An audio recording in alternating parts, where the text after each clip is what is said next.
потом просто тупо интершум. Effervescence à la rédaction de la chaîne de télévision ATR.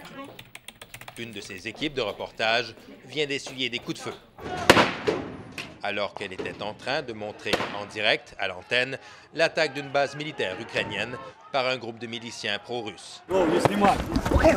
Forcés de fuir, le caméraman et la journaliste continuent de diffuser en continu et racontent leurs mésaventures en direct sur le chemin du retour. Sitôt rentrée, Zira Emirsouin est accueillie en héroïne par ses collègues, visiblement ébranlés. La journaliste le dit volontiers, elle a eu peur. Et pour cause, c'était son baptême du feu.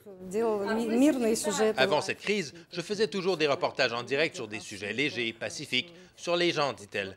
Je n'imaginais pas me retrouver un jour dans une situation de guerre comme celle-là.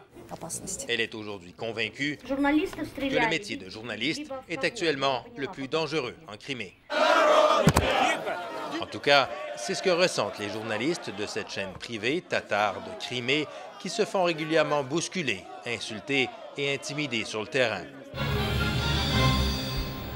Depuis le début de la crise, la chaîne a multiplié ses bulletins d'information, passant de 4 journaux quotidiens à une vingtaine par jour.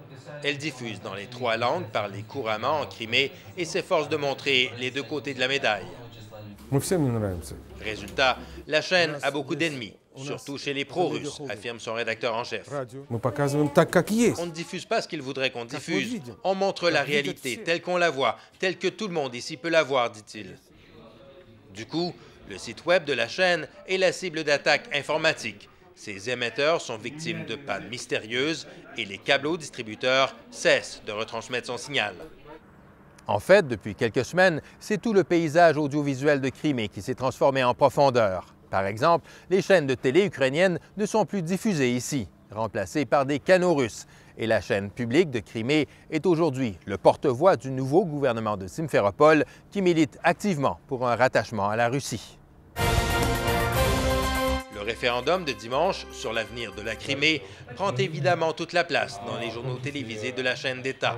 Pas un mot cependant sur l'attaque de la base militaire ukrainienne par des miliciens pro-russes. Ici, la directrice générale adjointe affirme que la chaîne reflète une variété de points de vue différents. Les programmes à l'antenne semblent montrer le contraire. Les messages en faveur de l'annexion de la Crimée à la Russie sont omniprésents et le nouveau logo de la chaîne, affiché en permanence à l'écran, ne manque pas. Il y est écrit « Crimée, Russie » dans un cœur aux couleurs du drapeau russe. De toute évidence, la guerre en Crimée, la guerre par médias interposés, a déjà commencé. Ici Jean-François Bélanger, Radio-Canada, Simferopol, en Crimée.